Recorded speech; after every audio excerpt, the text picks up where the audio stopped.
Hello everyone and welcome to our webinar on creative problem solving.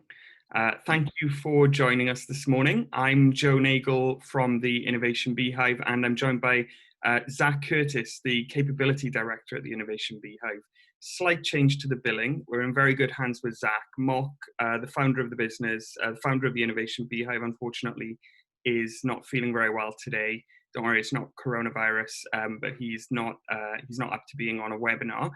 But Zach is our expert facilitator, expert trainer when it comes to all things innovation. So Zach, I'm delighted to welcome you to the webinar. Thanks, Joe. You know, I feel, Joe, you built me up a bit too much there. Well, I know I can build you up because I have faith in you. And by the end of this webinar, so will everybody else. So, yes, as I say, I'm Joe Nagel and this is Zach from the Innovation Beehive. And the webinar today is being brought to you by the Marches Growth Hub. So the Marches Growth Hub, based in Shropshire, and I'm just pulling up my notes, they are based in Shropshire and they offer support to businesses, large and small, from pre-start, early stage to growth businesses. They offer free one-to-one business advice sessions, and they also provide a hub in the region for businesses to operate from, the Growth Hub. They also provide lots of information on their website. So in these uncertain times, they're a great place to go to find the information you need about what's available, what support is available, and how you can be helped through these challenging times. And if you're joining us from outside of their region, I would strongly recommend that you go online, find out what business support is available in your own region. So we're based in Gloucestershire, and one of our clients is actually the Growth Hub in Gloucestershire. And there's lots of growth hubs across the country, and there's also other kinds of business support. So do look for what's available. And we're delighted to be working with the Marches Growth Hub to bring this to small and medium enterprises, both in the region and across the UK. And as you can see from this slide, you know, we work with companies large and small, national and international, and we help to accelerate the potential of their people to be more creative and to solve their business challenges. And that is really the focus of this webinar. It's about how we can, first of all, it's about thinking about what is creative problem solving. And then we're going to think about what are some of the areas for creative problem solving. We're going to talk about the way we think and the behaviors that we can use for innovation. And then we're going to look at a method for creative problem solving, which is called design thinking. And the brilliant thing about design thinking is it can apply to disruptive innovation, as we hear about in the media. It can apply to software development, product development, but it can also apply to business processes, to ways of working together as a team, and also to the ways we operate individually. So I'm really hoping that whatever challenges you're bringing to this today, this creative problem solving webinar will help you to solve those. And then at the end, I'm going to share with you a way you can go for more help. I'm going to share with you a course that we're running online, that we run online, and we're offering it to you completely free for joining this webinar today. So stay on the line right until the end and you'll find out how to access that. But before we dive into the content, you know, we're a big believer in getting into the shoes of our end users, and right now you are our end users. So I'd like to find the chat box. Zach, maybe you could type a hello into the chat box to help people find it. And tell me what else you're looking for or what you're looking for from the webinar today. And we'll try and make sure that we address anything else that you're looking for from a webinar about creative problem solving. So I can see that a chat has come through. That's from Zach. Be interactive here. So please do type in into the chat box what you're hoping for from the webinar today. So we probably should signal at this point that this is going to be quite an interactive webinar. You're going to need to exercise your fingers because we are a bit concerned that maybe they haven't been exercised enough over the last few weeks. So we'd love it if you could use that chat functionality. There'll be some polls as well. And do feel free to send us any comments or interact with each other as you see fit. Yeah, and also questions. And we may not address the questions immediately if we're in the middle of some flow, but we will definitely get to your questions as well. And I can see some responses are coming in. David has said how to find real product USPs. Absolutely, and part of ideation and then thinking about prototyping and testing is uncovering those USPs. But also, when we look through the design thinking process, we'll also find that as well as uncovering USPs, we also need to uncover problems that can be solved by our products. Christina said inspiration. Great. Well, I hope you feel inspired by what we share today. If you don't, I think we'll have not done our job properly, Zach. So let's make sure we're inspiring. How to get your team to see the true vision of the business and resolve their own problems rather than making their problems your problems. I really like that, Andrew. That's a mantra that I try to live by, both as a member of a team and also as someone who leads others. So that's great. And we'll actually start to think about how we can take on the problems of our end users so that we can better solve them for them. And Anna has come on. Anna, nice to see you. This is Anna from the Marches Growth Hub. And she said, if you've got any queries after the webinar, please feel free to email marchesgrowthhub@shropshire.gov.uk. You'll be able to copy and paste that email address out of the chat, and I'll also send it in the follow-up email. And Carol has said, it'd be great to get any ideas to stimulate ideas and thoughts at the moment. Well, Zach, I know we're going to look at some tools for that and also some mindset and behavior pieces. And we've also got Emma Chapman from Marches Growth Hub on the webinar as well. So thank you all for sharing what you're looking for. I'm pretty confident that we're going to cover all of those things over the course of the webinar. Would you agree, Zach? Yes. Brilliant. Okay, so before you put your fingers down, I would like to hear from you. What do you think creative problem solving is? So, you know, if you had to define it, there's no right or wrong answer. What we're looking for is what you bring to the table. What are your thoughts on what is creative problem solving? And by the end of this, your fingers are going to be as thick as trees. In a positive way. In a positive, yeah, that's a very odd image.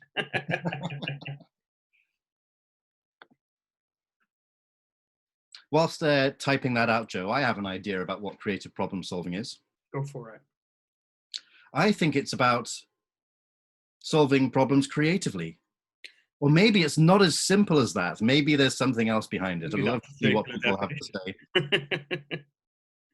David has come up with one, addressing client pain points. Absolutely. I love to see that when people start thinking about creativity from the perspective of the end user, because that is absolutely spot on in terms of what we're going to be talking about today.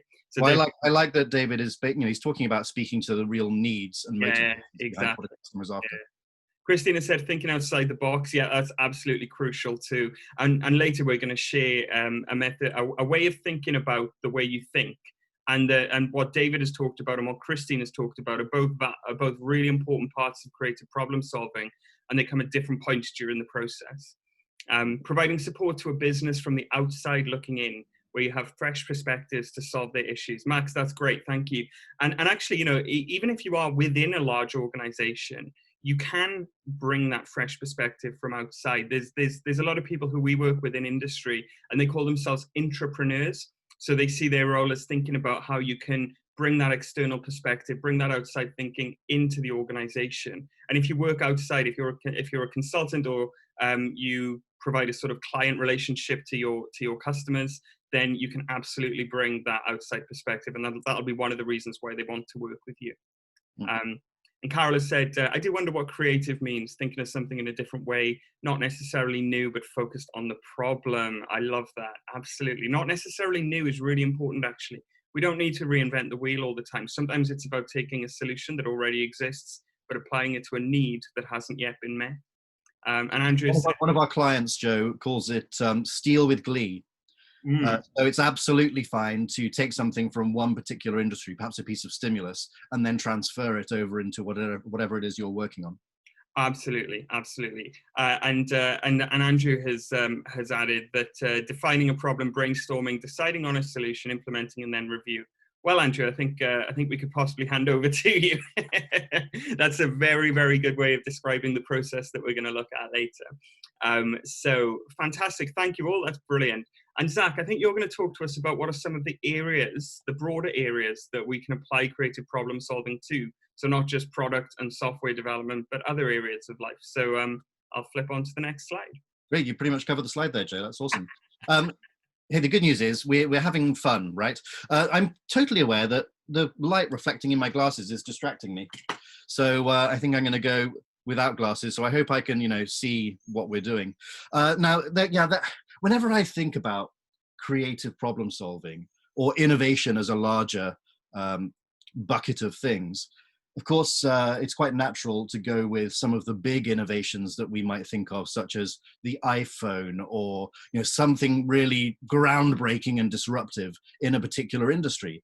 But of course, it's not about that at all. Creative problem solving can actually come with any challenge that you're facing at any given moment. It could be in a business context, it could be processes that you need to make more efficient or maximize output or productivity of. It could, of course, be product, which is what a lot of people go to first, or it could be a customer experience or an employee experience, anything to make something better than it was before. And I think it's important for us to think about that, because creative problem solving isn't something that you do just on a Thursday afternoon between 2 and 4 because it's in your Outlook calendar. It's a way that we actually see the world. It's a way that we approach every type of process, experience, or product that we come across, actually any problem that we come across, so that we can come up with the best possible solutions to it. Joe, if we could have yeah, just on that actually. So in the current climate, I just want to share an example of how you can apply innovation and creativity in a new way. So one of our clients is in retail and hospitality, and they, as all retail and hospitality businesses have had to do, they've had to close their doors. But what they did was they decided they would set up different kinds of kitchen from the ones that they usually had, and they were socially distanced kitchens. And they have been able to break even throughout the entirety of lockdown by doing delivery, which is quite incredible. Now, they're a London-based hospitality business, so in some ways, they were well positioned in terms of geographic location to do that. But they saw that there was still a need for people to eat food from restaurants, but people couldn't go to restaurants. So they met that need by changing a combination of changing their business process, but also changing the experience that they were giving people. And they were able to break even during lockdown, which was just incredible when you think about what has happened to many businesses over the last few months. It's been quite incredible. So yeah, Zach, I'll head on to the next slide, but it just goes to demonstrate that that little bit of creative thinking can really be a game changer for the business in the short to medium term. And actually what you learn from that process of changing the business model, even in times of crisis, you can then apply that learning when you're not in crisis anymore. Well, thanks, Joe. One of the things which really started to accelerate the way that I work over the last 15 years. Before that, I wasn't particularly effective. But in the last 15 years, one of the things that's accelerated the way that I work and the way that I think about solving problems has been actually thinking about myself, thinking about the way that I interact with other people. I'm sure that you can all think of someone in your own lives who actually approaches the world differently from yourself, who thinks about things completely from a different perspective. It might be they're more numbers focused, they're more creative naturally, what you perceive to be creative. It might be they're more in touch with their emotions, or a people person, or more planned and they make lists and so on. When it comes to actually being creative, particularly in a group, we need to make sure that we're all on the same page. Otherwise, any ideas we come up with will just blow away in the wind. We need to make sure that we understand exactly who we are and how we approach problem solving. We need to have a thorough understanding of what the problem actually is, and what's been done in the past to solve that problem if it's something we're trying to reiterate. And we need to have a very solid method and approach in order to maximize the output of creative problem solving. But I'd love to get a clue around what you guys feel as experienced business people is. Oh, we seem to have blown that idea right away there, Joe. I'd love to get an idea of what you guys feel in the chat box is your reasons for why you feel it might be hard to solve problems creatively, and that's working alone or in a group. So we've got our own ideas, but while you're typing away there, do you think about what you think might be the biggest challenges? Joe, for me, whilst people are typing, for me, and again, so I've just lost Zach there for a moment. He's based in a lovely Cotswold village, and there may be some trouble with his internet. Hopefully it's not my internet. Zach, I think you might be back now. We just lost you for a second then. On purpose or? Well, that's certainly a blocker to creative problem solving, isn't it? So yeah, what I was saying was, for me, one of the foundation problems of creative problem solving is communication, not being on the same page, not communicating your ideas in the right way. But I see we've got some chats coming through here. Oh yeah, David is go on. Not understanding a client's business properly, and being limited by one's own experience. Oh, very good. Yeah, that's good. And when we get on to thinking about the process, we'll talk about thinking more expansively and more broadly than your own experience. And part of the process, a key part of the creative process, is seeking other people's experience and understanding, so that you can better understand the problem that they have. And Zach, you touched on something that really struck me, and it's that piece about different people approaching things in different ways because of their own personality, because of their own experience, their own background, and what they're good at. So people shine at different stages in the creative process, and understanding that can be really helpful in overcoming the communication barriers to creativity. And we've got an example of this as well. So one of the comments here is team members having input into solving the problem, so they're motivated and they're invested in it, but then you as leader decide the way you're going, which upsets the other team members because their idea was not used. So there's got to be that inclusivity. Yeah, of having people heard. At some point that decision has to be made, and the important thing is how you communicate it and how you make that decision so that everyone's on board. Yeah. Perfect. If we could move on, Joe, that would be great. And I move on because I think we still need more input from our lovely people on this webinar. If you look around you and see if you can spot a piece of paper near where you're sitting right now. I don't know where you're sitting. Maybe you're at a desk or on the sofa, or maybe out on a lovely hillside somewhere. But if you can find a piece of paper and a pen, that would be great. Because all you need to do right now is answer this question. So if you take a moment to write down, physically write down if you can, don't just do it in your mind, write down your answer to this question, and then we'll work through what that means. Thank you, Joe, for also doing the exercise. I see you've got a piece of paper and a pen there. I've done it already on the presentation here, so I'm not going to write it down on paper myself. You'll see my answers shortly. I think people probably have done it. Have you done yours, Joe? I've got two. Okay, perfect. So, Joe, if you could click once, that would be great. I think it's safe to say that a lot of you, thank you, Joe, have written 6.5, which is fine. I can assume that you have written 6.5, and that would be a reasonable response. The challenge is it's not the right response. Sorry, Joe. Well, let me rephrase. It's not the only right response. If you could click again, Joe. Oh, I forgot you did two. Sorry, you said you did two. That's all right. You did teen. You split the word 13 into two. 13. Very good. Well, you know, there's a whole load of other responses as well. I've been running this exercise for a couple of years now in face-to-face sessions, and these are just some of the first answers that people came up with. Of course, the majority did say 6.5, but people have also said 1 or 3 or half a baker's dozen or third or teen like Joe, or split 13 horizontally in half, or half unlucky or half lucky, and so on. It would probably be interesting, Joe, to see if we did have anybody who came up with any other answers. I think we've got a poll. Yeah.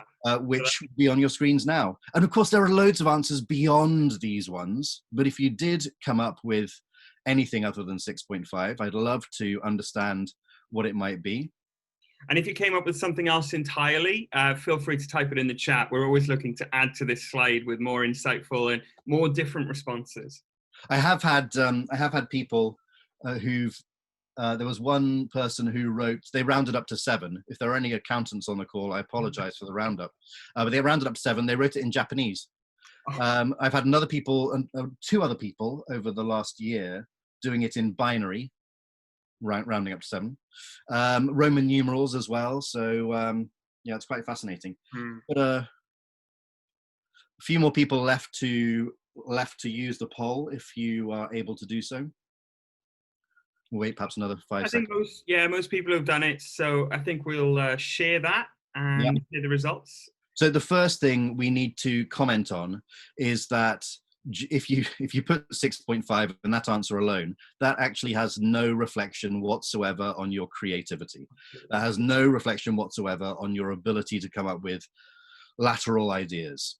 But it's interesting to see that we did have people who came up with the number 1, and half a baker's dozen. We had one. That's very interesting. A couple with 50%.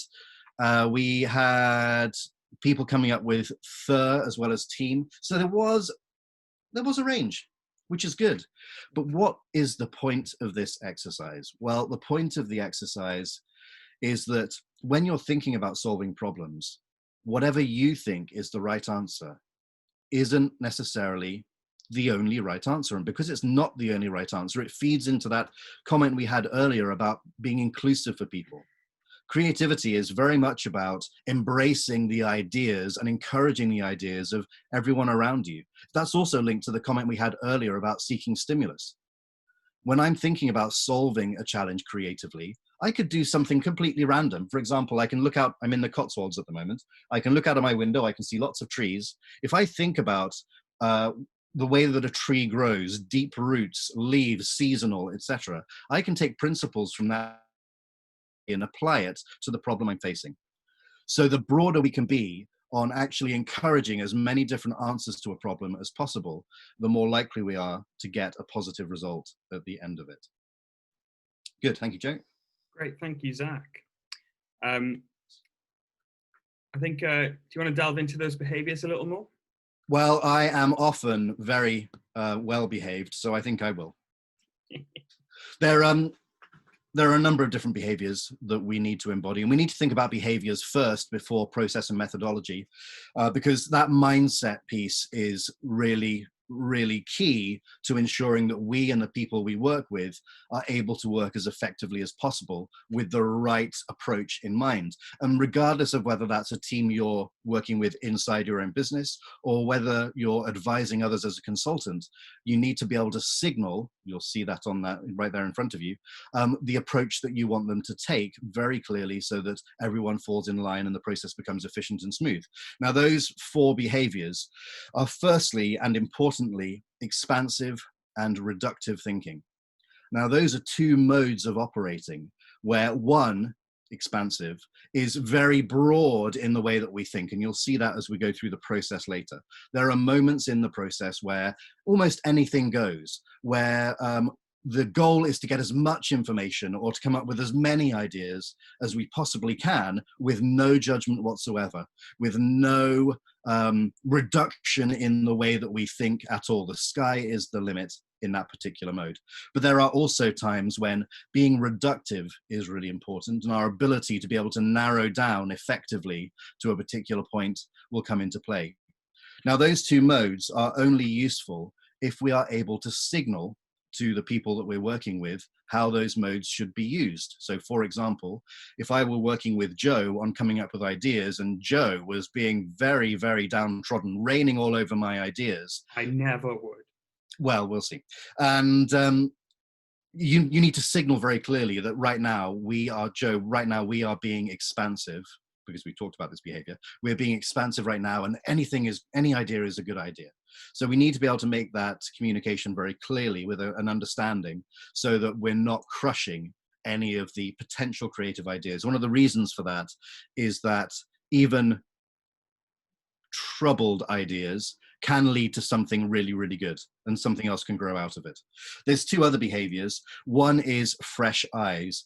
Fresh eyes is the importance of actually having someone, we'll use the word naive, someone naive to actually look at the challenge you're facing, someone with no experience in the challenge you're facing. And the importance of that is that you're going to get a fresh perspective. You'll get some ideas that you may not have come up with because you have been in the weeds. You've been so embedded in the problem, it's difficult for you to see outside of what it is you're looking at. And again, that came up earlier in the chat. So bringing on people It doesn't mean that they're naive, but they're people that don't have as much exposure to the problem that you might have. The last behavior is connected thinking. That's an extension of Fresh Eyes, in that the more that you can connect people together and leverage other people, the better. So a good example of that is Procter & Gamble in the US. So Procter & Gamble, they used to be an impenetrable fortress about 18 years ago. I think they were called Kremlin on the Ohio. So they were, based in the US, and they were really struggling to come up with great creative ideas using their in-house R&D team. But what they did was they opened up their application process to the whole world. They actually opened up their ability to ideate with the whole world. So they put a challenge out there and invited entrepreneurs, inventors, anyone who had an idea to solve that challenge, to submit their ideas. And suddenly they had 40,000 people replying to them saying, have you thought about this? Have you thought about this? Have you thought about this? And suddenly they're connecting together all sorts of people that were not originally involved in the business. Gillette do a similar thing too by bringing in a wide range of stakeholders when they develop a new product. That's customers, lost lead customers, even the receptionists in the buildings and so on. They bring together as many people as possible to actually start to work on a particular challenge. Just to chip in on that, one of the ways that you can do that if you're a much smaller organization, and maybe if you don't have resource, or perhaps you don't have a team that you can call upon to do the idea generating with you, and maybe you're looking at doing something, in your personal life that you want to solve a problem for yourself, that you can't necessarily draw on others to do. So we have the wonderful resource of the internet available to us. And one of the questions that you can ask yourself to really practice the behavior of fresh eyes and connected thinking is, who in the world has had a similar challenge to me, and how did they go about solving it? So it's not about finding someone who's had exactly the same problem you had and solved it and then trying to copy exactly what they did. But it's about connecting the principles of what they did to your particular challenge. So, to give an example, I'm struggling to sleep at the moment, and I've downloaded all sorts of apps to my phone. I've downloaded a Calm app. And then I was reading a book which was completely unrelated, but it was about habits, and it doesn't talk about sleep. It talks about overcoming bad habits and building habits around fitness and things like that. But as I read that book, I realized that actually some of the things that he was saying absolutely related to sleep. So I started to apply the principles of forming positive habits to my sleep patterns. I'd been listening to sleep stories on my phone and things like that, and that sort of worked. But actually, I made a habit of it, and I've started going to bed at a particular time and getting up at a particular time, regardless of whether I need to.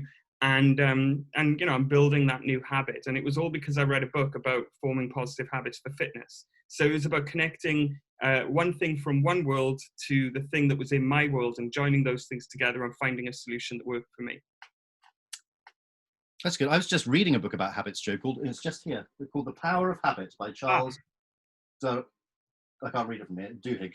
Well, I'm reading a book called Atomic Habits, which references the book you just mentioned, but I can't remember the author of yours or the author of mine. So. Atomic sounds more powerful. And actually, Carol has just come through with a comment and said, love the idea of the internet as a virtual team, can sift out the good and the relevant bits. Brilliant. I'm really pleased, Carol. It's absolutely, the world is your oyster when it comes to finding parallel worlds online. But given that the world is your oyster, I think it's important to recognize something that they say at Google, one of our clients. Creativity loves constraint. This is one of their 9 notions of innovation. And it's a really important principle to hold on to, because of course, when we say, use connected thinking, when we say use fresh eyes, when we say think expansively, yes, that's great, and we absolutely must. But we must also follow a process, and we must follow a methodology, so that all of that energy that we use thinking creatively actually can be applied to the problem that we've identified. And actually, creative thinking also enables us to identify those problems. So I'm going to talk you through, very top line, because we're going to go into a lot more depth. I'm going to talk you through the 6-stage process that we go through at the Innovation Beehive when we work on innovation challenges with our clients. And this is something you can apply to business challenges. It's also something you can apply to personal challenges, as I did with getting better sleep.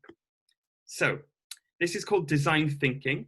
It was developed by IDEO in the States and is taught at Stanford Business School. It's used to develop products. It's used to develop software. It's a fantastic process for getting into the shoes and mindset of the end user, whether that's a customer, members of your team, or yourself. So the first stage is to discover. You might also see this called empathy or insight. We call it discover because it's about discovering various aspects of the problem area that you've identified. So you're looking at a problem territory, if you like, a broad problem. You know, why can't I sleep was the question that I started with. And I started looking at insights into it. So I can't sleep because I'm taking my phone to bed. I can't sleep because it's getting lighter later. I can't sleep because there's a dog at the end of the bed barking. All these things that are potential insights that I'm gathering about myself and my own challenge. Then I defined the challenge. So what are the key themes that are emerging from the insights that I'm gathering? And what you do is you develop a question, and Zach is going to talk you through how to develop that question effectively when we get to that later in the presentation. You develop a question which you can then think expansively around and come up with ideas around. And then you generate as many ideas as you can possibly think of. It's great if you've got someone to bounce those ideas off, but you don't absolutely need that. You can do it on your own. And then the next stage, once you've generated those ideas and once you've thought about which are the best ones, so you've gone a little bit more reductive and thought, what ideas do I want to take forward? You then prototype them and test them. So you create a model, you maybe create a presentation, a video, you actually create a demo of the product or the prototype, depending on what your challenge is and what the solution looks like. If it's an experience, your prototype would look one way. If it's a product, your prototype would look another way. Depending on the process you have to go through in the organization to get sign off, your prototype might look like a business case. But whatever you do, you create a prototype, which is easy to make, cheap to create, and easy to test with stakeholders and with end users so that you can get feedback. This is the crucial point. So a lot of people, when they start coming up with ideas, they want to create a product, a prototype that actually works and that people are going to say yes to. That's not the point of this process. The point of this process is that if you get to testing and you're getting 100% yes, yes, yes, yes, yes, you probably didn't come up with as many ideas as you should have, because actually we want to get a feedback loop from testing back to ideate to improve the idea and get to a better place with our ideas. And that's the essence of the creative process. It's listening to your end users, to your stakeholders at the insight phase and then at the testing phase, and genuinely looking to create a product or a service or an experience that solves the problem that you have uncovered. And then once you have found that your test is getting yes, yes, yes, yes, yes, brilliant. Now you can move towards scale, you can move towards launch. And whatever that looks like, whether it's an experience, a product, or a service, you then create your business plan, you create your action plan, you create your daily routine, whatever it is that you have come up with, you then launch it. So you can call scale launch. And you can see that this goes expansively, thinking expansively at the beginning. You actually go a little bit reductive when it comes to define because you need to identify your challenge. And then you become more expansive with ideate, and then you start to get reductive when it comes to prototyping and testing. And Zach talked about signaling when he was talking about the behaviors. And if you're a project leader coming up with these ideas, then you need to signal to the team how they need to, what their mindset needs to be at each stage of this process. And if you're leading yourself through this process, it's important to remember what kind of mindset that you need to adopt at each stage of the methodology. So Zach, over to you. Oh, hello. That was interesting. I guess, Zach, you're going to talk about that first. Certainly am. Right, so firstly, I have to apologize for the shameless name drop that's about to happen, but it's relevant. So late 90s, I started out my career as a stockbroker. And one of the few things I remember from those early days was the guy I worked with was called Mike Bloomberg, and he was an American. He went on to become mayor of New York. And one of the things he told me at lunch one day was, Zach, if there's one I can't do an American accent. Zach, if there's one thing that you've got to remember, it's that knowledge is everything. The more you understand about what it is you're facing, the more successful you will be. And I took it on board and I didn't think about it for a few years until I then got into sales. And in sales, knowledge, and in fact, it was mentioned earlier, an understanding of customers' true needs and their motivations and desires is so important that you cannot sell value unless you have that understanding. And I was reminded of Mike's quote to me that knowledge is everything. And that's just grown ever since. Gathering insights, discovering the landscape that you're facing is one of the most overlooked but important phases of design thinking, of the creative problem solving process. Without having that landscape, without understanding everything that you possibly can around that challenge that you're facing, you won't have all the information, all the ammunition that you might need in order to come up with the best solutions, in order to make sure that you're answering the true needs of the challenge. But what is an insight? Well, for us, mostly it's actually people focused. So it's actually talking about, if we're looking at solving problems which affect an end user, as Joe mentioned, it could be a customer or your team or someone else, then it's really important that we speak to them. So most of your insight work will be interview based, because it'll be about getting what people's feelings and thoughts and experience with the challenge that you're facing. Of course, there are loads of other sources of insights as well. It could be that there's various bits of data depending on the sphere you're in, the industry and so on, which you could draw on as well. But there is nothing quite as powerful in our experience as talking face to face with people. So Joe, if you can move on to the next slide. Sure thing. Then that means that when we're actually interviewing people, we need to have something which is consistent between sources of people, meaning we have comparable data, which is of reasonable quality, but we need to ask them a range of questions around what is their experience of the challenge we're facing right now? How have they dealt with any problems they've come across? Who else is involved or needs to be involved? And why do they feel it might be a problem at this time? And loads of other questions besides. You as intelligent people, I'm sure, can use your powers of English language to be able to come up with a list of interview questions. And those should be broad questions and also deep questions in order to make sure you get some quality information. But of course, one of the biggest tips is don't be afraid to go down rabbit holes. So if you do come up with a list of interview questions to speak to a range of people about, don't worry about going off into rabbit holes, as Joe is demonstrating there. But a couple of quick points that you see on the screen in front of you, and then a couple of others. The first thing is, when you're interviewing people, absolutely make detailed notes. And by detailed notes, I mean verbatim quotes, because it's those quotes you'll use to then be reductive and narrow down to the challenge question we're going to create in a minute. Be absolutely structured in the way that you interview people and in your questioning process. But again, rabbit holes, we love them, but come back to the structure. And interview a wide range of people.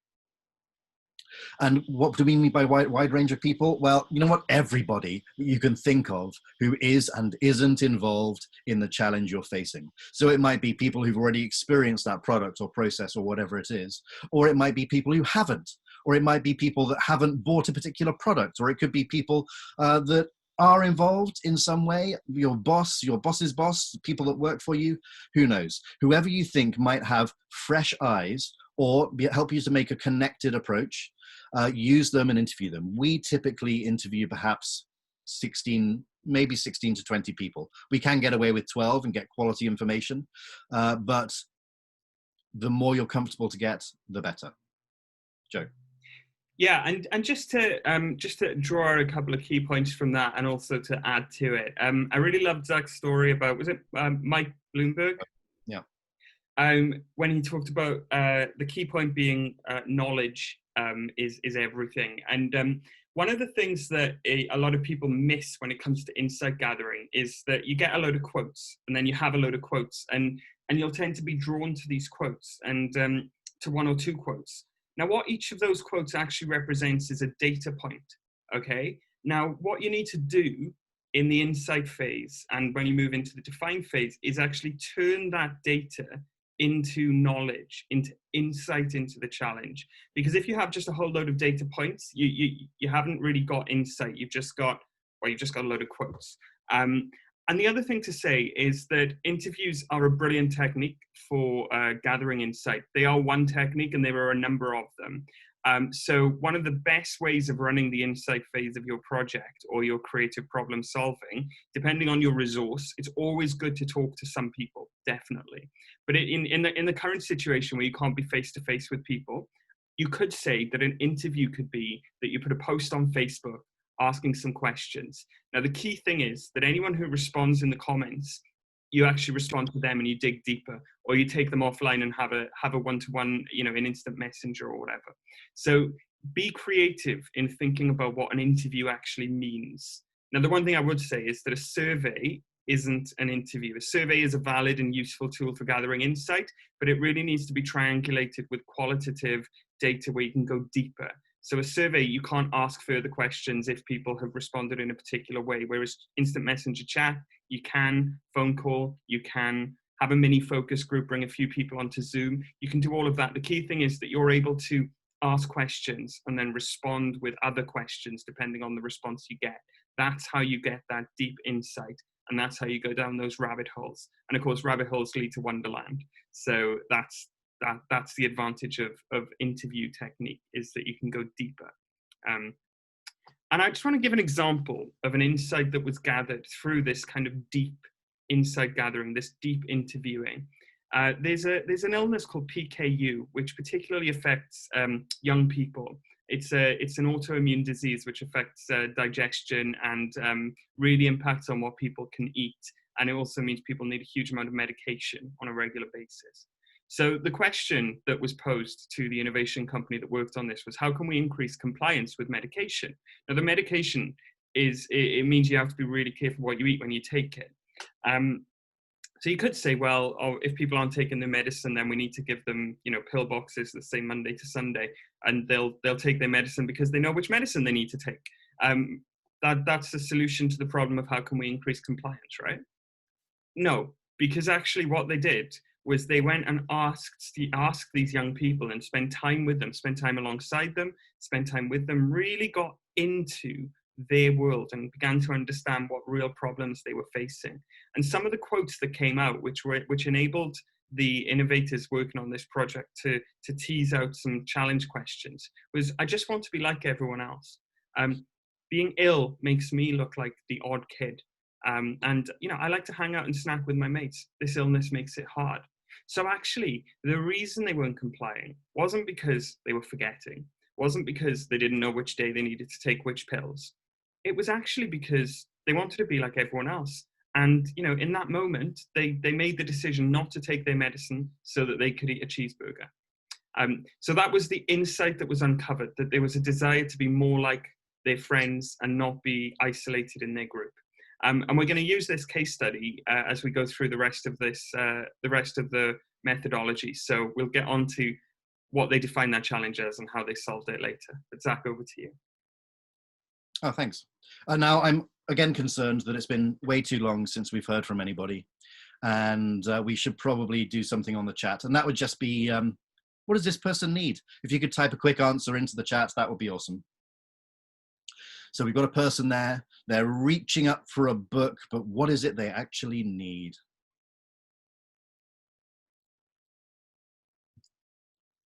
David has come through and said longer arms. Okay, good. What else? One answer, I love it.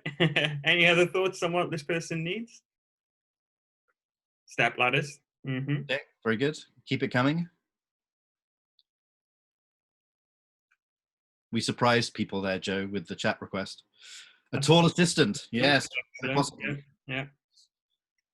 Lower bookshelf. Yeah. Someone to help who is taller. Stand on someone's shoulders. Yeah, brilliant. Zach, okay. I've got a thought on what this person actually needs. Yeah, tell me.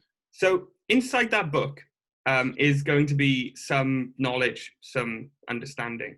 Now, you could say this person needs a step ladder to reach the book. I think that as I look at this, what this person actually needs is what that book contains. So I might offer that person a Kindle, so they no longer have to reach up anymore at all. They can just get that knowledge from the Kindle. And actually, Emma has come through and said an online resource. Emma, you got there ahead of me. That's where I was going. So, you know, maybe what this person needs is login details to a virtual library, or, you know, a Kindle, or just a computer. So solving this person's problem, the challenge this person has is, how do I access the knowledge that is currently out of my reach? And you could give them a step ladder and solve that problem, or you could give them a Kindle. Have Now, I stolen your thunder? the important thing to note, though, is that we're not looking to solutionize one thing right now at this stage of the process. So technically all of these answers are valid and important right now. But what's important is we've had a range of information coming back from our exploration of the landscape of what it is she's looking for. Of course, ideally, we'd like to interview her, probably the librarian, maybe the person who built the bookshelves and the people who wrote the books and so on. But the point really is, we need now to start to narrow down to get to what is the real problem we're facing. If we understood what this person's real problem was, then we might be able to come up with the very best possible solution instead of a wide range of potential solutions. So Joe, if we can move on. And just on that, I think the other point to make on this slide is that if you have defined what you think is your challenge, it's really important to ask, what else might this be? Because if you imagine a ladder, the challenge that you have defined is at one place on that ladder. Now you could become more reductive, and you could think, well, actually, you know, what this person needs is a book. You could think, well, what this person needs is a step ladder, or you could think what this person needs is knowledge. And by moving up or down that ladder, you are able to think more expansively, and you'll come up with broader ideas, or you'll come up with more reductive ideas. And part of the purpose of the define phase is to work out exactly where you want to pitch your idea generating as we get to the next stage. And Zach is going to share a template of how you can do that and how you can identify the challenge that you're going to take forward. Yeah, so once you've done your range of insight gathering, whether it's through a data source or through interviewing, if we look at particularly interviewing, Joe was talking about getting quotes, and we talked about getting verbatim quotes. Once you have those, we'll let you into a secret that we do in our own business with our clients. We write them all out, and we then place them all out on a table. We chop up the quotes. So it's anonymized, and then we start to group them together into themes. So you'll find that quotes will naturally gravitate towards each other around particular themes, which then it might be, depends what the challenges you're facing, 4, 5, 6, or 7 themes, which you can put together, and a story will start to form about what it is that you're facing. So we call those platforms, and those platforms then will begin to give us new questions. So you'll see on the template here, we try to, if we can, narrow down to 3. And if one particular theme is making efficiencies in a customer process, or something more specific than that, we would then flip that into something called a how might we question. That how might we question is a question which starts with, strangely enough, the 3 words, how might we, which then becomes a springboard into which we ideate in the next stage of the methodology. Mm-hmm. Joe, have you got any further comments on that? I've got an example. Are you happy for me to move to the example? Yeah. So coming back to PKU, to that medication and that illness that I was talking about, we, the innovation team that worked on this, as I say, identified that the challenge was bigger than how can we increase compliance. It was to do with, I just want to be like everyone else. Being ill makes me look like the odd kid. I like to hang out and snack with my mates. This illness makes it hard. So actually the problem that needed to be solved, the defined challenge that they needed to take forward, wasn't how might we increase compliance. It was actually, how might we make you feel normal when you hang out and snack with your mates? That was the problem that the end user had. The end user didn't have a problem with taking medication. It wasn't something that was the thing they wanted to do, partly because the problem that the medication was offsetting was something that was in the future. But in the moment, in the current time, at this precise moment, what I want to do is feel normal. So if that means I don't take my medication in order to feel normal, then so be it. So if we solve this problem, how can we make you feel normal when you hang out and snack with your mates? We actually solve the problem of how can we increase compliance. And that is the power of gathering insight and then coming up with a clear definition of what you're going to idea generate on. Because once you've done this, you will then be coming up with ideas that actually speak into and solve the needs of your end user, whether that's you, your customer, or your employees, or someone else. But Joe, I've come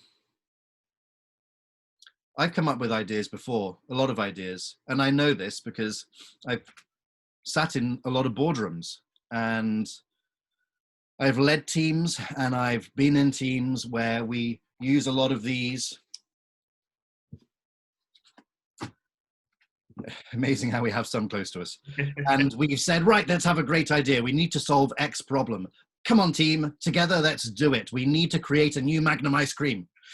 So we'll sit around, we'll come up with ideas, we'll probably stick them on the wall. Wouldn't that be great? Mm-hmm. I'm sure we've all been in those meetings. The challenge we have is that very often nothing comes from those post-it notes on the wall. If we're super lucky, we might get to cluster them together into some sort of flow or theme. Great, but then what? Very little often comes from it, and we'll review those in the next board meeting and say, yeah, that new ice cream idea about having some seasonal flavors, I can't remember what that was about. And that's because, Joe. Well, that may be because a typical brainstorm doesn't always have structure in the way we approach idea generating, Zach. Might that be? That's true. And the next slide. And I think, yeah, there you go. Thank you very much. And that's because there's a difference between a thought and an idea. So very often in brainstorming, when we're asked to come up with ideas, we don't come up with ideas. We come up with thoughts. I mean, a thought is an intention. A thought is really just the kernel of an idea, not quite an idea. If my thought or idea, let's make it idea. And if my idea is, I'm going to lose weight, which I need to do. So I'm going to lose weight. My idea is I'm going to go to the gym. Well, that's not an idea, that's a thought. The idea would be building on it, building it out into something more tangible, such as I'm going to go to the gym on Mondays, Wednesdays, and Fridays. I'm going to do X, I don't know what to do in the gym, I'm making it up. I'm going to do X exercise, Y exercise, Z exercise for 30 minutes or 200 reps or whatever it is, and then create a goal at the end that I'm going to reach so I can measure it. That would then be more of an idea. The goal with an idea is for me to take that post-it note or whatever piece of paper it is, give it to Joe, who wasn't in the meeting, and Joe can read it and think, that's great. It won't have all the information, it won't have all the detail, but it'll have a bit more than just saying seasonal ice cream. There's some tips we could give you. Just to run through that again. So a thought is something that's sort of vague and slightly intangible, like lose weight. And an idea is something that has a bit of an explanation of what it is. And anyone else who looks at it would absolutely be able to understand that idea and do something with it. So there's a sense of a next step to that idea as well. Is that a good summary? Well, it is, Joe. And one of the tips I have for everybody, which is not on the screen, is not those ones either, beyond that one, is when you are coming up with ideas with people, it's really good to follow 3 steps. The first one is to write down as much detail as possible. So if you're thinking on your own, start to build out detail. It doesn't have to be validated at this stage. You're just letting everything flow out. The second stage is actually to draw it, which may come as a surprise to some of you. Stickmen are fine, but by drawing it, it really starts to pull something else out of the idea. You start to visualize it and bring it to life. You might draw the experience of someone using the service or product or process or whatever it is. But the third thing, is to give it a sort of advertising-based title, something make you remember it later on. But right now, of course, we also need to remember that we need to come And we've got an example of one of those ideas. We've got a template which I'll share with you, and And you'll see that in action. Sorry, Zach, we lost you for a second then. So back to you. Start on the best practice slide. okay. Oh yes, it says my internet connection is unstable, which is amazing since I'm on fiber. Yeah, so the first thing is volume. The more ideas, the better. It doesn't matter if right in your heart of hearts you think that idea is useless. You have to suspend your judgment. You have to stop thinking about whether or not it would work. Don't project yourself further on than just coming up with the ideas. If you can, try and get as many people as possible, well, let's say perhaps up to 6 or 7 or 8, to actually help you ideate, because they will have ideas like those fresh eyes we talked about before that you may not have come up with. And very often ideas will grow as people build on it, as you're describing it and building it out in that 3-stage process I verbally mentioned to you earlier. Build, build, and build. So just because you think an idea that you've come across is great, do keep embellishing it and adding more detail. You can change the detail later as you go on to prototype. And Jack, on that point, I think it's important to do one idea at a time. Yeah. So when you do brainstorms, if you've been brainstorming in work or in whatever context, you'll often find that the idea is to get as many of these post-it notes with one word on them as you possibly can. That's not really going to work for creativity. The idea is, with creativity, you create a sort of car park. So any new ideas that come up, you don't lose them, but you say, right, we'll park that for a second, and we'll keep focusing on this idea so that we get this to a point where someone else can understand it, where someone else could take it and do something with it, and that there's a next step. Yeah. And so long as you do that, you're going to generate many, many, many good ideas. Absolutely right. And good build there, Joe. So the other thing is don't be, depending on your natural thinking preference for you as people, don't be afraid to go as extreme as you possibly can. And one of the reasons for that is extremity really helps to release some of your creative flow. So do feel free to go wild first, because you can filter down later on as we narrow down the ideas before we prototype. Now, the other thing about being extreme and going wild first is quite often you can then negotiate. You can kind of meet in the middle with something which is achievable and realistic later, but for now, go with the dream. And you'll find a range of stuff will come out which is extreme and mundane at the other end of the scale, and both are fine. Just come up with as many ideas as you can. And there's something about using stimulus as well. So I mentioned earlier about looking at a tree to get an idea. There's a range of different tools that you can use for stimulus. Don't just sit there with a blank flip chart in front of you, because that's going to stifle you a little bit. Get out and try to be in a more creative space, but also look around you and see what you can find to help you come up with ideas. It might be, let me think, it might be something like being in a hotel. And have we got time for that super quick story, Joe? Go for it, yeah. So when we think, and I'm sorry, it's a stereotypical one, when we think back to Steve Jobs, when he was in, I think it was the Four Seasons. Ritz-Carlton. He was, I'll give the super short version, and please embellish, Joe, as needed. He was enthralled by the concierge service that he received at the Ritz-Carlton, and he wondered, what if I could take that stimulus, that idea, and then put it into my growing Apple stores? And that was the birth of the Genius Bar, getting a concierge in a retail store, which hadn't really existed at that point. But that was the stimulus and insight that he used from that hotel, just from being somewhere else. Yeah, and the problem and the pain point that he had identified is that buying computers in the 90s was a really unpleasant experience.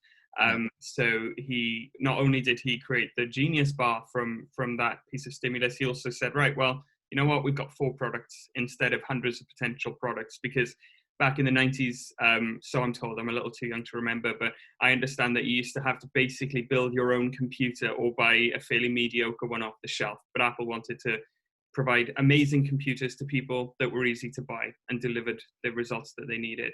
And to give another example of idea generating, again, thinking about the case study that we're using. So we identified that the Uber problem was, how do we increase compliance? We identified through insights and defining that we want to make people feel normal when they hang out and snack with their mates. So just one potential idea, which was actually, this was the one that was taken forward by the innovation team and launched. What are teenagers into? Well, they're into eating out, having hamburgers. They're into snacky kinds of meals and, easy drinking drinks. So the project team came up with this idea, Snack My Meds, which is about taking inspiration from fast food to create snacks that actually contain the medication and are made of food that is entirely, safe to eat when on the medication. So the food is safe, and it is also the delivery mechanism for the medication. Completely different approach from how it had been done before. Then, young people and teenagers can take their meds without standing out as different from their friends. So it absolutely solves the fundamental problem that had been identified in the define phase. We also demonstrated that, you draw that idea. So you've got the green one, which green is the color associated with medicine for PKU. So it's just another packet of crisps that just looks like the others. I can be perfectly normal with my friends, and I can hang out with them in a perfectly normal way. So that was the idea. That was one of many ideas that came out of idea generating on that challenge, and it was one of the ideas that was taken forward. So there you go, Zach, prototyping.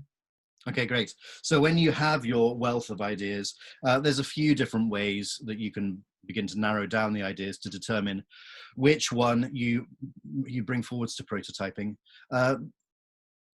Quite often you can use a matrix where on the horizontal axis, you have something like value to solving your challenge question. On the vertical matrix, you could have ease of implementation or cost of implementation or something like that. It depends on those matrices can change, can't they, depending on what the goals of your challenge are. Yeah, and there's a couple of really key points here. One is you can't use at this stage a series of complex hoops to jump through to determine which idea will be the right one to take forward to prototype. You've partly got to go with your feeling and your gut. And the reason for that is, and this is a really, really important point, design thinking and creative problem solving process is not linear. It looks linear, it's cyclic. Joe mentioned in his description at the beginning about how you need to go back to reiterate after you've prototyped and tested. So it could be that you go back and you start from the beginning again. I was doing a 5-day innovation at Google. We were presenting to investors on the Friday. Thursday night, we decided that the idea we had for the last 4 days was rubbish and it didn't work. So we worked through Thursday night on a completely new idea, and that's absolutely fine to do, even though we had a tight deadline. So just take the idea that you think, based on, for example, a matrix, that you think is going to best solve the challenge. Now, when it comes to prototyping, just as well, if you're thinking about using creativity to solve problems for yourself, which I know a lot of us are on this call, sometimes it is purely about following your gut. You've done that creative thinking, you've done the creativity, you've got some ideas. You'll know instinctively which one is the right one to go for, to take forward to prototyping. And often, in workshops for business ideas, people know instinctively which one to take forward. And you need to prove your rationale through the prototyping and testing, but be prepared to let go if the test shows that actually that's not the right idea to take forward. Yeah. So we're big fans of rapid prototyping. And the reason for that is we've learned from startups, which we'll talk about a bit later on. But rapid prototyping is important because it means you haven't invested too much in terms of funds or time, but you give the end user a chance to experience and buy into your product with feeling, which means they're going to give you some really interesting feedback. There's a whole range of different methods to help us prototype, these that you see on the screen and more besides. Joe, I think we've got some interaction here, haven't we? We do, absolutely. Here you go. So we've got a poll which is asking about which of these types of prototyping have you used in the past. I think they're all fairly self-explanatory in terms of what they do, apart from maybe CAD modeling. So CAD is computer-aided design. You'd know it if you've used it. If you haven't used it, it's worth exploring. It's the sort of thing that you'll need some expertise in to make it happen. But also, you could maybe go on Fiverr or what's that other one called? People per hour, and find a CAD modeler who can do a little bit of design work for you. So we've got some response, and you know, some of these may be surprising to you. So for example, you may not have thought of role playing as a way of prototyping, but you know, if you're prototyping an experience, then role play makes perfect sense. But if you're prototyping a product, well, actually, if that product's going to make me smile, isn't it a brilliant way of demonstrating it to your stakeholders by role playing and showing the impact of the product on the end user? There's actually a great story about the chap who invented the Palm Pilot. So, you know, most of us carry these in our hands now, but back in the day, Palm Pilots were the thing. Again, I'm slightly too young to remember them, but I understand that they involved a pen, and you'd carry your diary around with you. It was a sort of virtual tablet that I'm not even sure it connected to the internet. But anyway, what he did was he got a piece of wood. I've got a post-it note, here you go. He got a piece of wood and he stuck onto a piece of wood a calendar, a monthly calendar. And whenever he was meeting people and arranging meetings, he would go into his pocket, take out this piece of wood, get a pen and just tap like that. And people would say, "What are you doing?" And he'd say, "Oh, I'm just putting it in my diary." And people would immediately say, "Where can I get one of those?" So he knew by demonstrating like that in front of other people that actually he was onto something. And it was the forerunner to the iPhone and Android. You know, amazing, just amazing example of combining role play with a bit of modeling to create a brilliant prototype.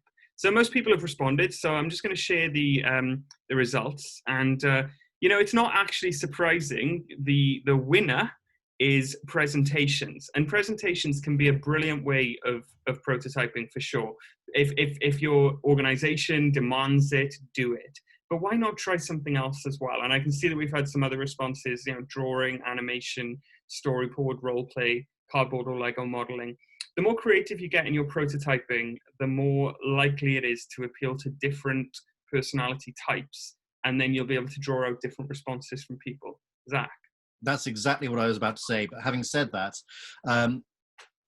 what I've experienced has been presentations are usually much more useful for pitching, much more useful for presenting something which isn't that first prototype to investors.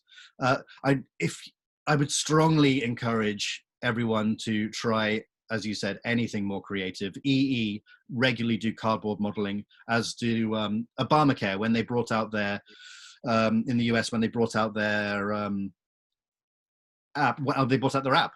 They did that through cardboard modeling. There's a great video. I think it's EE, isn't it, of people using an app. And yeah, good. Go. Maybe I'll send a link out in the follow-up email. Actually, I'll send you a link to it because it's really worth looking at. Cool. All right. Next slide, Zach. Yeah, please. There you go.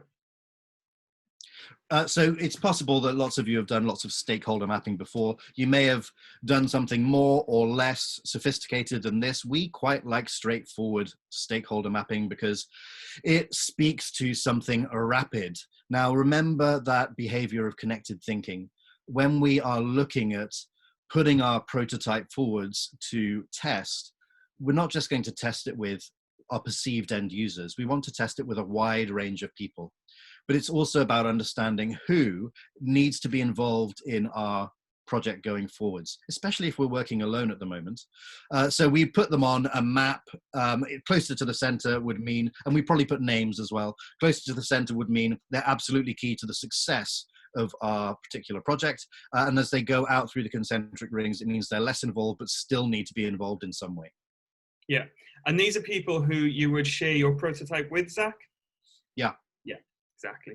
You know, the advantage of creating a stakeholder map, you can also do this at the insight phase as well, to think about who you're going to interview or who you're going to engage with to get those to get that insight into the challenge. But the advantage of putting together this map is it just gives you a sort of visual cue as to where are those voices sitting that you really need to hear when you're coming to prototype and test your idea. And you know, if you're coming up with an idea that is kind of for yourself and to solve your own challenge, you're probably not the only stakeholder that you should be consulting. So really think hard about who else might be able to add value to this prototype that I've created, to my understanding of this solution, and get creative about who you would include in this as well. So I just want to share the Pku prototypes that were created. So what we've got here, you know, we came up with that idea of creating snacks that contained the meds, and here are some of the prototypes that were created. So you've got a sort of energy drink, you've got something that looks like it could even be McCain's, but is actually Pku, you know, microwave chips. So the sort of things that young people and teenagers are interested in eating, they're there, and drinking, they are there, and they contain the medication, and they're safe to eat, so they can be fully involved and fully participate with their friends, and hanging out with their mates. Really, really powerful. And of course, you know, if any of you work in pharma or healthcare, you'll know that there are lots of hoops to jump through in order to take something to market.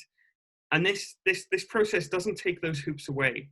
But what it does is it adds value to the solution that you're driving towards. So, you know, you may work in a compliance-based organization where it's extremely important to, you know, have health and safety regulation in place, or financial risk management, etc. All of these things are really important and really valid. But I hope this example shows that you can still innovate within a highly regulated sector. You need to make sure that you do all of the things that need to be done, and there are processes in place to make sure that happens. But actually you can find the right problem to solve and then come up with the right solution using the design thinking process. Thanks, Joe. There are 4 key, straightforward things we need to consider when we're building out our prototype in order to then present it to people for test. And those 4 things are 4 single words: what, how, who, and why. And it's really straightforward, because as long as you can demonstrate these things, particularly when it comes into pitch, for example, if you can demonstrate the what, meaning what is the landscape that you've been facing, what is the history, the facts and the figures behind the challenge that you're trying to solve, meaning why is it a challenge, how are you going to measure the return on investment, then your prototype's going to be stronger. If you can demonstrate on the how, meaning what is a very clear plan to move from prototype to test and then to launch, with some detail, then people are going to buy into you. If you can demonstrate with the who, how are you going to engage all the stakeholders or people that have been touched or will be touched by your solution properly and effectively, then people will buy into you. If you can demonstrate with the why, how can you actually bring to life the solution that you've come up with? How can you show that it adds value, as was said earlier on the chat, to solve the needs articulated in that top left quadrant there, then your prototype is more likely to be successful. That means then you can clearly go to a call to action from whoever it is, perhaps the people testing it to give you some feedback, or investors to, depending on what the problem is you're facing, in order to give you funds, for example. Yeah, and this can also apply to challenges that you may have yourself. Yes. So, for example, the sleep piece says what, how, why, who, right? Yeah. Yeah. And so, you know, the what for me is, the idea that I came up with was about building positive habits. So one thing that I decided I would do is I bought a clock which kind of dims for half an hour before I go to sleep. So that was the what. It's dimming before I go to sleep. The who was Amazon, because they delivered it for me. And I guess the who was me as well, because I'm going to sit there and lie in bed as I drift off to sleep to this beautiful dimming light. Why? Because I read on their website that I'm more likely to sleep better if I have a light that dims. And what was the last one that I haven't covered there? It's what, how, who, and why. What, who, how? How? Well, I bought the product, so and then I started using it on a regular basis, and then I combined it with another idea, which was the forming of habits and regularly doing it and making an intentional choice to do it each night. So you can absolutely apply it to ideas that you come up with yourself as well. Zach, do you mind if I take the next slide, because I think it leads into the one after it as well? Yeah. Meanwhile, I'll hold this, Joe. Ah, look at that. So Zach is holding the slide, which this book, which this slide is about. So Eric Ries wrote an amazing book called The Lean Startup. And probably the core message of that book is the core message of design thinking, which is you build it, you measure it, you learn from it, and then you build it again, you measure it again, you learn from it again. So we're talking ideation, build, we're talking prototype and test, measure, we're talking looping back to ideation, which is where you learn. So feel free to go through this loop multiple times with the ideas that you're generating. Iterate as you go, develop as you go. This is not a linear process. You're not done with ideation once you've had your brainstorming session or your ideation session. You go back to it, you go back, you feedback from the learning that comes out of the prototype and the test to constantly improve. And this is where the true creativity comes in terms of the behaviors, because the other behavior that I don't think we're quite touched upon was around not being too wedded to anything you come up with. You know, if you can let go of your emotional attachment to an idea, then you're gonna be far more likely to deliver a solution to the actual problem. And there's a great quote, and I forget who it's by, but I'll find out and I'll tell you in the email follow-up. There's a great quote that says, you need to fall in love with your problem and not with your solution. So you fall in love with the problem that you define right at the top of the process after you've gathered the insights. You don't fall in love with any of the ideas you come up with. You follow your gut with them, but if your gut tells you go wrong, then you find another one. Because if you fall in love with the problem, you will solve that problem at the end of the design thinking process. And that's why this process is so powerful, because it starts with the problem and the end user's problem, and it ends with the end user's problem being solved. You discover what that problem is, you define it into something you can have ideas on, you come up with prototypes, you test them with the end user, and then you scale the solution for your end user. And that, in essence, is the creative methodology. You move from expansive thinking to reductive thinking, and you keep the problem in mind as you go. Yes, Zach? Thank you. And I just want to draw attention to a quote from Emma, who's on this webinar, because I think this whole process leads into this. Think the unthinkable. There are no limits. Everything is possible if you follow the right creative problem-solving method. Emma, I'm going to put that on Instagram later, if that's all right. I really like that. So thank you, everybody, for joining us for the webinar today. Before you all go, I would love for you to type in one thing into the comments box that you feel that you are going to use creative problem solving to address. What's one challenge that you have that you're going to try to solve by thinking more creatively and maybe following this process? And as you think of those, I'm going to share with you an opportunity that we're offering to everyone on this call. So we've developed an online course, a creative problem solving course. It goes through each of these stages and shares all the tools we talked about on this webinar and so many more. Usually we charge £99 for this course, but actually we're offering it to you for free for joining this, for being on this webinar today, and that's in partnership with the March's Growth Hub. So I'm going to be sending you each an individual link to register. It's going to have an individual coupon with it. So do use that. Don't share it with anybody, because that link is just, that coupon is just for you. But that's going to be for you to delve deeper into the design thinking process and into the tools and techniques that we outlined on the webinar today. So do please look out for that email later today. If you don't receive it for any reason, get in touch with me. My email address is going to be on the screen at the end. It should be with you by about 3 o'clock this afternoon. And I also want to let you know about a webinar that we're running this Thursday at 9:30, which digs a little deeper into the behaviors that you need for innovation and for creativity, and also thinks about how you can apply those to rebuilding your team as we look towards returning from lockdown. So we're going to be talking about creative behaviors. We're going to be talking about them in the context of communication and working together as a team. It'll be great to see you there if you're able to join. Again, I'll send the invite link to you this afternoon. But before we all go, I can see some responses have been coming in. So we've got, George has said more testing of potential solutions. What are you seeing there, Zach? Digging deep. Like it. Christine, love that. That's good. Oh, and we've got an online electric logbook. Excellent. That's brilliant. I'm glad to see that you've got a really tangible challenge that you're going to, well, you've actually come up with an idea for. That's brilliant. And Anna has said, thank you for another fantastic webinar. Hope to see you on Thursday.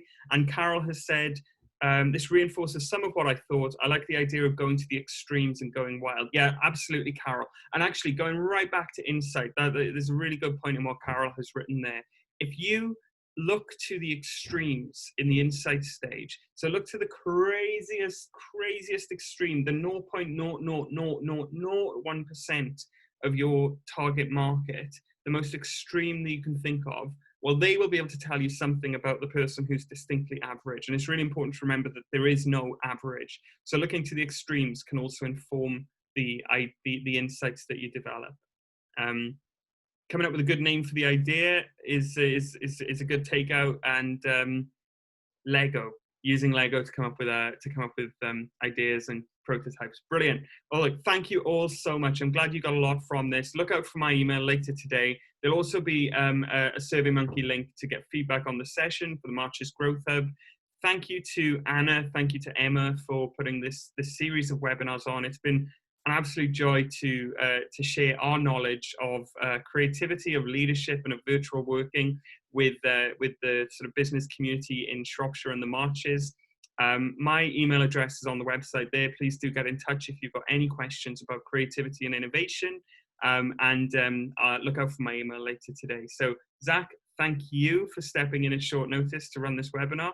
I think you did brilliantly. Special thanks to Zach. He wasn't expecting to be doing this today, but was unavailable. So, Zach, thank you so much. Thank you all for engaging so well with the session. It's been a pleasure, and look forward to seeing you on future webinars. Take care, everyone. Bye, everyone.